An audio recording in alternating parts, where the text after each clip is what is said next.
হেই, আপনি কাঁদতেছেন গেলা? আমি তো কান্দি না, তাইলে ইমোশন সাপ্লাই দিতেছি। আপনার কি এত দুঃখ? আমার দুঃখ হইলো আমার গার্লফ্রেন্ডে 24 ঘন্টায় অনলাইনে অ্যাক্টিভ থাকে, কিন্তু আমারে 24 দিনে একবার রিপ্লাই দেয়। লাস্ট কবে মেসেজ দিছেন?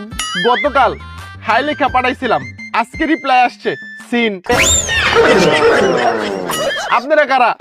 আমরা সাপ। ও মা!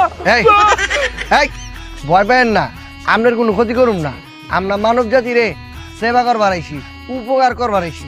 কারণ এই লন, সোনার মোহর? এই সোনার মোহর দিয়া একটা জিএফ কিনা লয়েন। হই মিয়া, সোনার মোহর দিয়ে আবার গার্লফ্রেন্ড কেমনে কিনে? আরে বুঝে না, আমি কইছি জিএফ। জিএফ মানে কি? Good friend. হ্যাঁ, পোলাকো গুড ফ্রেন্ড কি? বলাগো গার্লফ্রেন্ড। Bike bike bike. একটা বাইক কিনা লয়েন। হ্যাঁ, ঠিকই তো কইছে। এই সোনার মোহর দিয়া আমি একটা বাইক কিনবো, তাইলে আর আমার গার্লফ্রেন্ডকে পিছে ঘুরতে হইব না। গার্লফ্রেন্ডরাই আমার পাপার পিছে ঘুরবো। ওই তো বাইক লই।